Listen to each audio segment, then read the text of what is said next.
Bismillahirrahmanirrahim. Assalamualaikum warahmatullahi wabarakatuh. Selamat siang. Salam sejahtera bagi kita sekalian. Shalom, Om Swastiastu, Namo Buddhaya, salam kebajikan, rahayu-rahayu.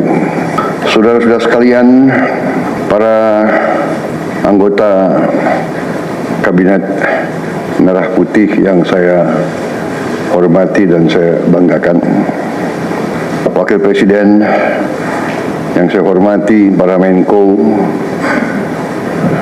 Ketua Dewan Ekonomi Nasional, para Ketua Badan, Panglima TNI, Kapolri, Jaksa Agung yang saya hormati, Kepala BIN, saudara-saudara sekalian,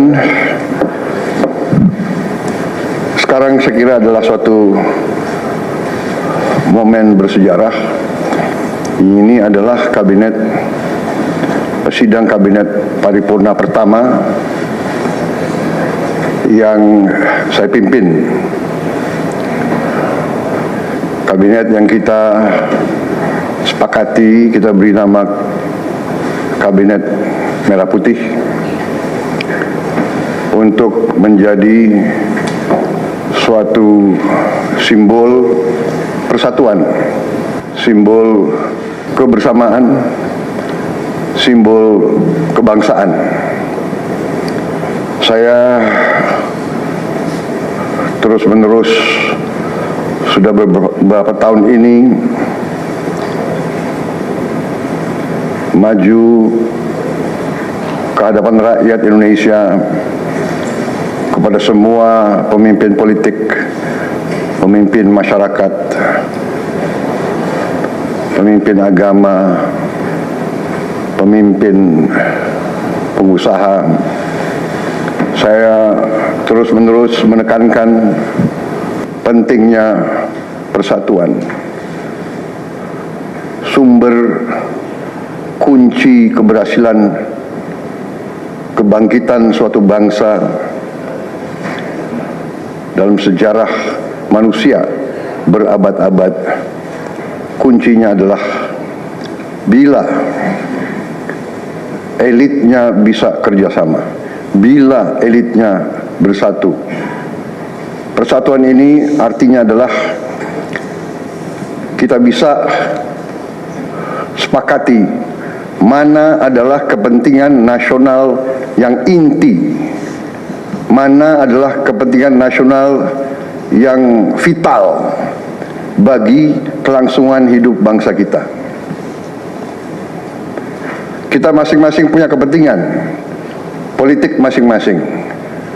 Kita masing-masing punya kepentingan kelompok masing-masing. Tapi manakala kita sudah bicara tentang bangsa dan negara, kita harus sepakati kepentingan nasional yang vital. Saya meyakini bahwa kepentingan nasional vital kita tentunya harus kita sepakati adalah kemerdekaan dan keutuhan NKRI, keutuhan Negara Kesatuan Republik Indonesia. Dan untuk menjamin keutuhan dan kelangsungan hidup Negara Kesatuan Republik Indonesia, kita harus dengan handal,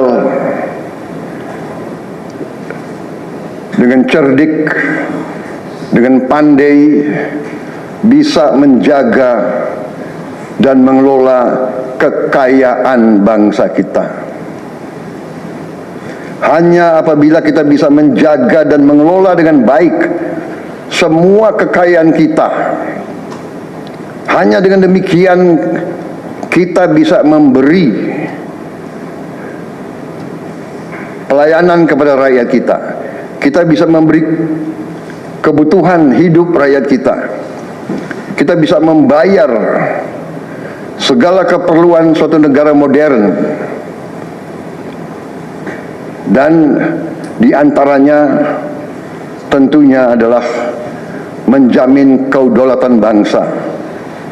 Saya ingatkan saudara-saudara sekalian, jangan sampai kita lupa dengan Undang-Undang Dasar kita sendiri, Undang-Undang Dasar 1945, yang jelas dalam pembukaannya tertera tujuan-tujuan nasional kita, di mana tujuan-tujuan nasional kita sangat jelas oleh pendiri-pendiri bangsa kita.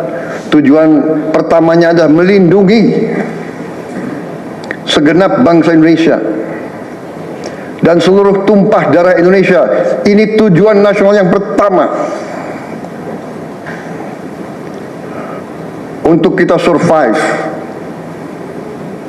Karena itu kita perlu memikirkan apakah kita sudah cocok atau tidak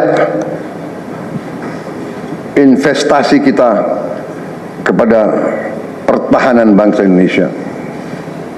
Kedua, tentunya memajukan kesejahteraan umum. Saya katakan berkali-kali bahwa negara yang merdeka, rakyatnya harus merasakan kemerdekaan. Janganlah kita bangga menjadi anggota G20 kalau rakyat kita masih banyak yang miskin, masih banyak yang lapar. Mencerdaskan kehidupan bangsa mutlak. Pendidikan bagi kita adalah prioritas yang sangat tinggi. Saya kira ini terlihat komitmen kita kepada pendidikan. Kalau tidak salah, alokasi kita dalam anggaran 2025 untuk pendidikan salah satu tertinggi, Pak. Mungkin selama sejarah kita, Pak. Untuk pertama kali kita sudah 25%, Pak, Bu, ya. 20, Pak.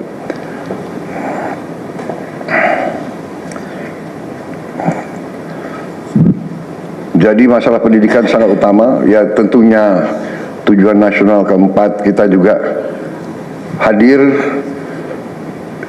dalam pergolakan ataupun interaksi dunia, di mana kita harus selalu membela kemerdekaan bangsa-bangsa. Dan karena itu, mau tidak mau Indonesia harus kuat. Saudara-saudara sekalian, dalam hal ini semua ada beberapa penekanan dari saya. Saya paham bahwa kita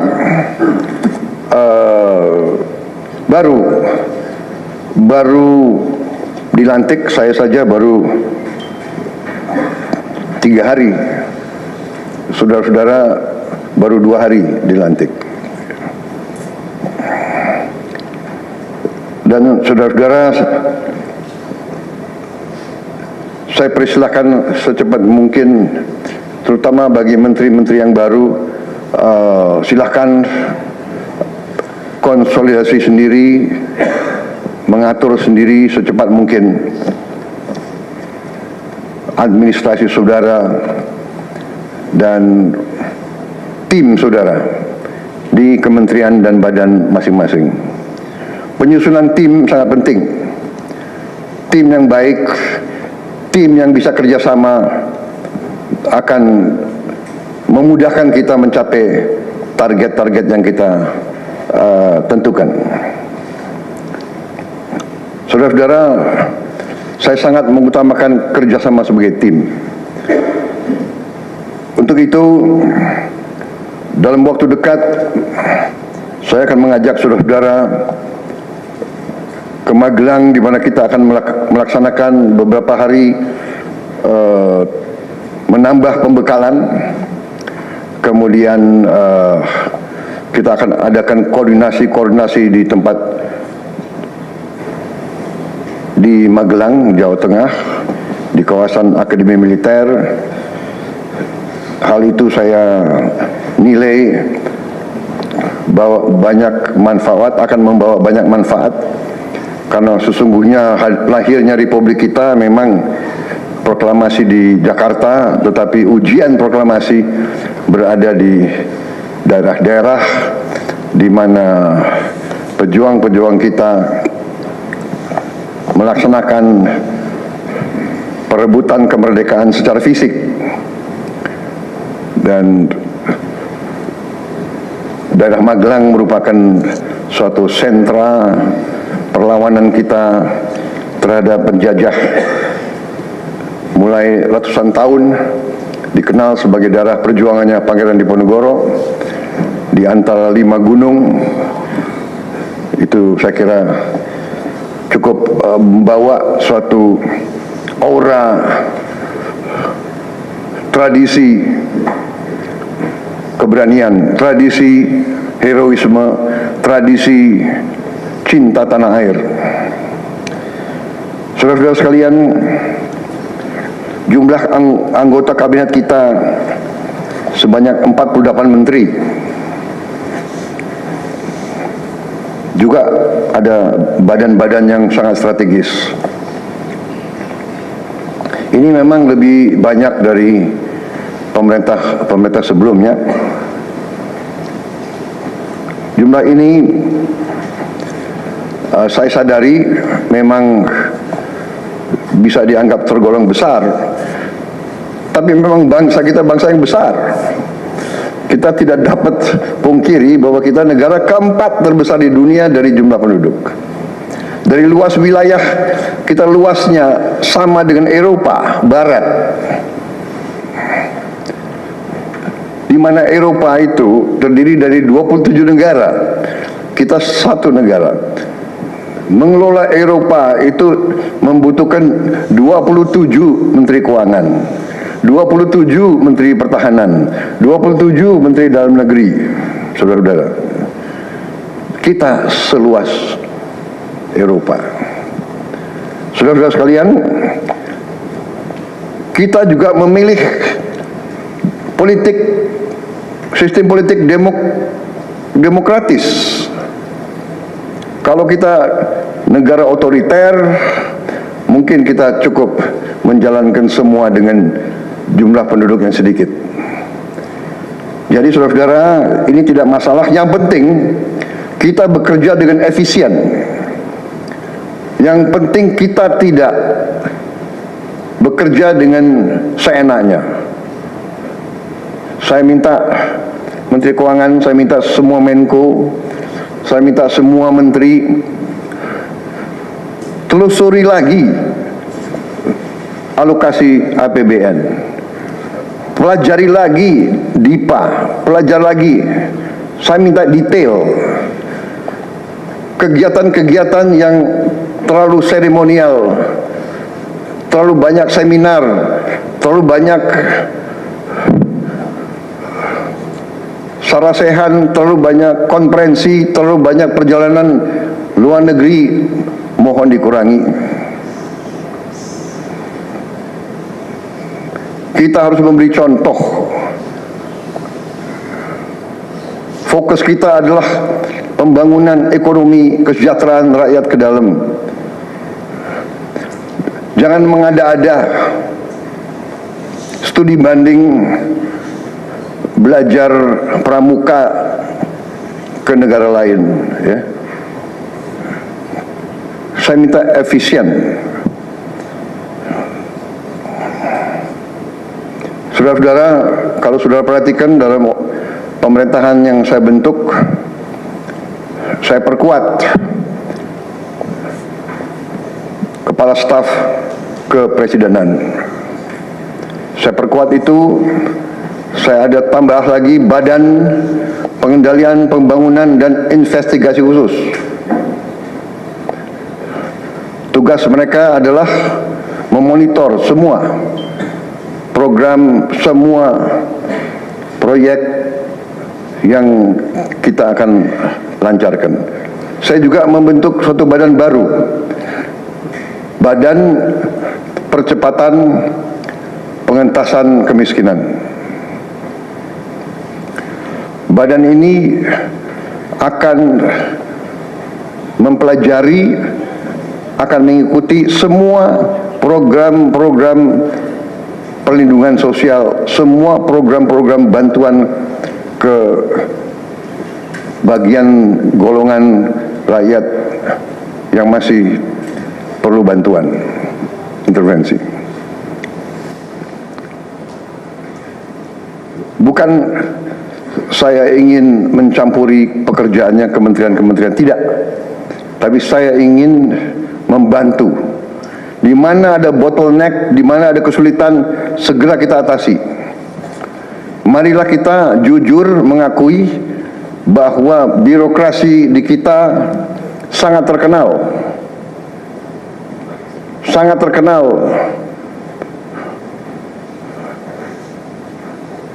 ribetnya, sangat terkenal lambatnya. Bahkan ada pembicaraan oleh rakyat kita bahwa birokrasi pemerintah kita sering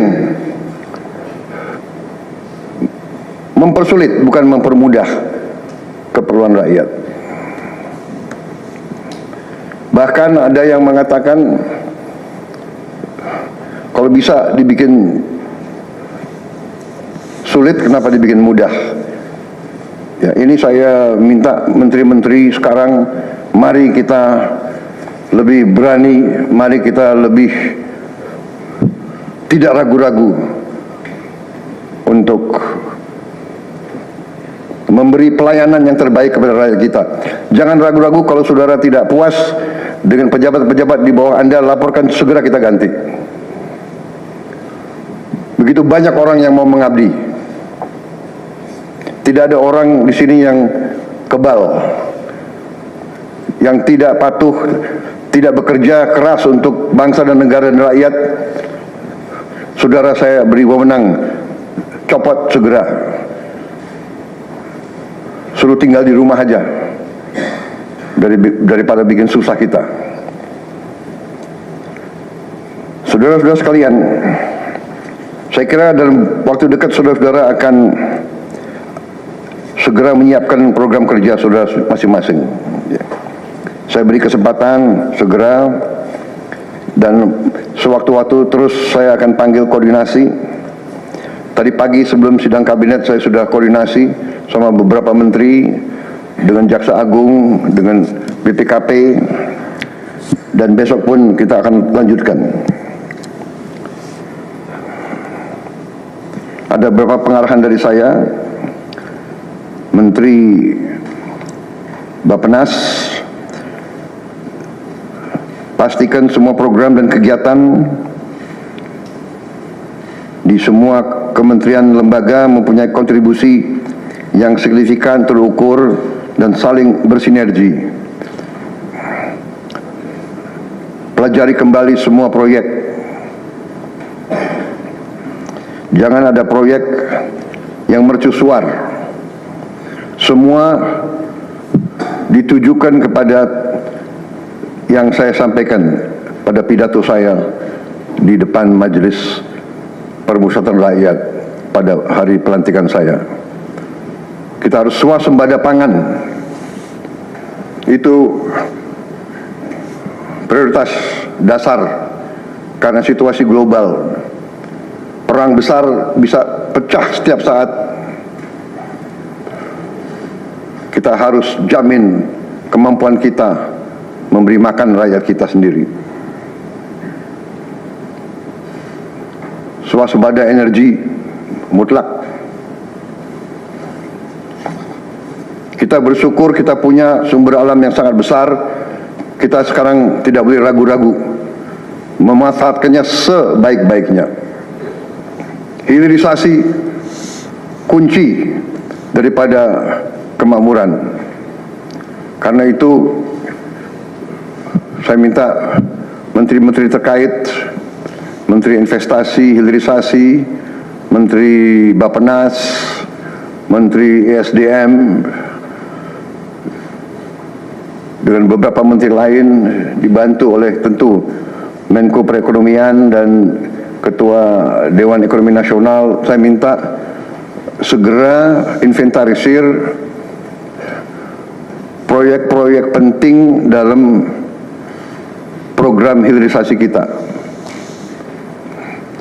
26 komoditas, proyek-proyek yang vital dalam 26 komoditas tersebut yang harus dihilirisasi segera dirumuskan, bikin daftar, dan kita segera untuk mencari dana sehingga kita bisa mulai hilirisasi dalam waktu yang sesingkat-singkatnya. Kemudian program makan bergizi, Kepala Badan Gizi Nasional dan semua KL untuk siapkan, segera kita mulai dengan bergerak cepat, tepat sasaran, terukur, tapi jangan takut dengan kesulitan. Ya. Saya masih mendengar beberapa tokoh meragukan kemampuan kita untuk laksanakan itu. Saya tidak katakan bahwa ini bisa selesai dalam 1 minggu, 2 minggu, atau 3 bulan. Tidak ada di antara kita yang punya tongkat Nabi Sulaiman. Tapi kita bisa berhitung, kita bisa mengelola, kita bisa alokasi dana, kita bisa kerahkan sumber daya. Dan kita akan mencapai target yang kita tentukan. Saya hakul yakin, saya pertaruhkan kepemimpinan saya. Bagi saya, makan bergizi untuk anak-anak dan ibu hamil ini adalah strategik. Yang tidak mendukung hal ini, silahkan keluar dari pemerintah yang saya pimpin. Kita satu tim, harus yakin semuanya. Ini bagian daripada rencana kebangkitan bangsa Indonesia. Dan sesudah itu, tentunya yang saya katakan pendidikan sangat mutlak. Saya sudah panggil Menteri Pendidikan Tinggi, Sains dan Teknologi dan Menteri Pendidikan Dasar Menengah. Kita sudah mempunyai gambaran besar bagaimana kita segera akan menyentuh semua anak-anak kita.